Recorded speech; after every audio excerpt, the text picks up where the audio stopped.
And now let's talk about preparing dailies and Avid Script Sync. I have folders arranged. I don't know if you can see this, but this says dailies by scene.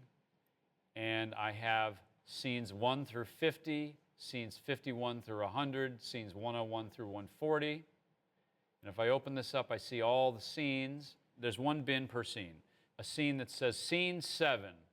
And I put a little description after it. I have my assistants do this. This is what my assistants do. This is how I receive it.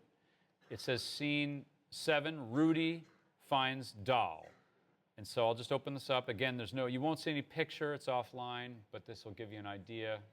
I like to use thumbnails.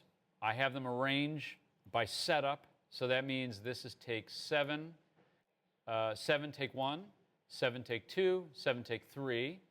And they go to the next row, 7 Apple 1, 7 Apple 2, 7 Apple 3. By Apple, I mean 7A1, 7A2, 7A3. Next angle, 7B1, 7B2, and so on. So I like to look at thumbnails. That's what I do. Some editors will look at it all in text. But I'm more visual. So with the wall cards, I like to look at little thumbnails. So before I start looking at everything, I like to look at the last take of every camera setup. I have a wide shot, and there's 5 takes. I will go and look at take 5. And then I go to the next angle, which would be A setup. Maybe that's a close-up. I'll look, and there's 8 takes. I'll look at take 8. I like to look at the last take of every camera angle. I like to just have a rough idea of everything that was filmed, so I'm not completely in the dark when I start looking at the footage. And usually you look at the last take because usually, not always, but usually the last take is the culmination of the creative progression that had to happen between the first take and the last. In other words, usually take 1, they're still working out the blocking, the performance might not quite be there. It's not always to say that the last take is the best take, but usually a lot of creative things have been worked out. They've arrived at a composition that they like, or they've arrived at a movement or something about it, blocking. So I like to look at the last one.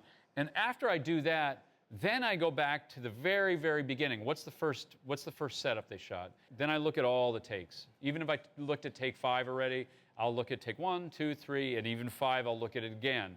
And I think it's important for editors, no matter how much footage, ideally you look at everything.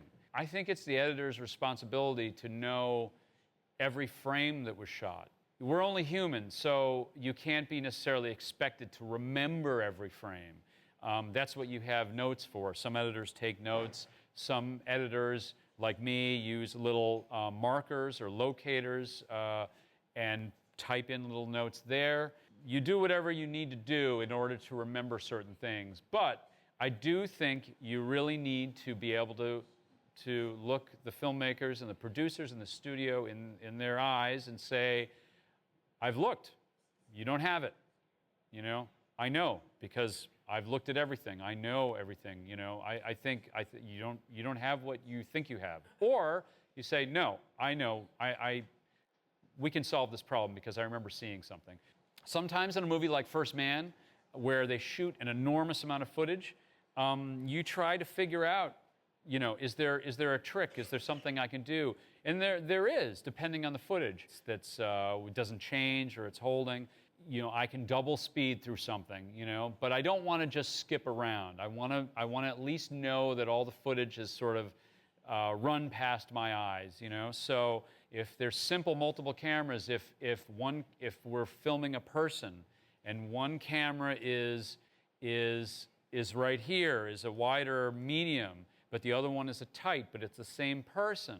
If those two cameras are grouped together, I can look at those at the same time. I can't do that, or I don't feel I can do that if the cameras are doing completely different things. You know, I need to be able to pay attention. But if they're really very similar, and if I'm looking at kind of two sizes of the same thing, I can look at that simultaneously and still pick out some detail. So you do try to come up with tricks to work faster, but again, I can't stress how important this is. It's your responsibility as an editor to know the footage, to have seen it all. When you get all the material in, you need to know that you not only have everything that was shot, but do you have everything that was envisioned? Do you have everything that the director intends to be shot? If the scene is partially shot, you know, you have to know that. Your assistant has to know that. He has to know if there's outstanding material. I usually have my assistants label the bin. Scene 11, Rudy finds Marco, and then right after it, partial in all caps. Different editors work differently, but you might say partial. So I can see, oh, okay, so I got some material. I need to look at it. I should look at it, but I may not cut it yet until I get everything else. It's good to get clarity on what is owed, and you get clarity by your assistant editors or me, the editor, communicating with the script supervisor and saying, script supervisor normally should tell on his or her notes what more they have to do. But if they don't, that should be an email that says, I see that scene 11 is only partially shot. What more are you going to shoot? What do we owe? What does the crew owe? And if the crew says, we have everything, we just don't have a shot, an insert shot of the clock, then I can say, oh, great, that's not a big deal. I can cut the scene without it. I'll just leave a hole for that one little detail, that one little shot. That's not a problem.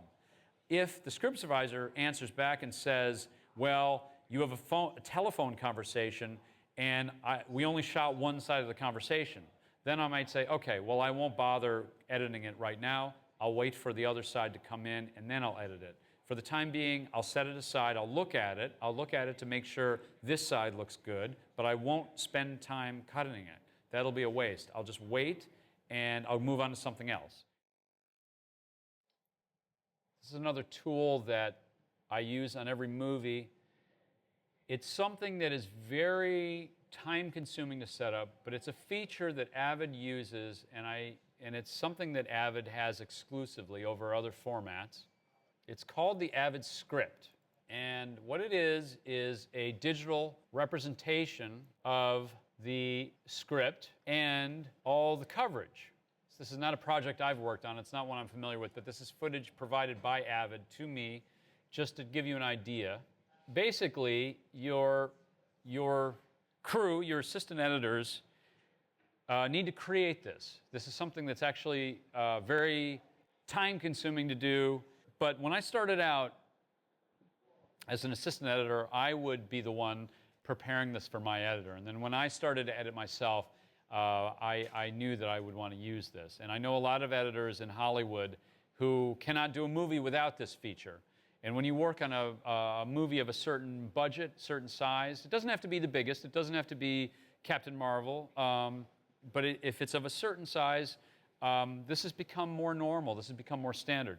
And so it is another roadmap to the footage. It's another way for you to search the footage. And it should not serve as a substitute for looking at all the footage and making your own notes and thoughts. You always have to do that. But it's an extra way, it's an extra inventory of everything. And it's especially helpful when you're working with the filmmakers, when you're working with the director. Because the director will come in and say, oh, I don't like this take. I want to see another take of this. Can we look at all the takes? So instead of having to go into the raw footage to look at it, this script will help you go directly to what you're looking for. I've never seen this footage before, so this is new to me just as it is to you. These lines represent different takes. So there's 1, 2, 3, 4, 5, 6, 7. There are 8 takes for this. These marks correspond to this line of dialogue. This character's name is Goodwin. His line is, as I have highlighted, it says, yeah, probably in the water. So if I press this take 1, it will bring up this line of dialogue. Let's see if this...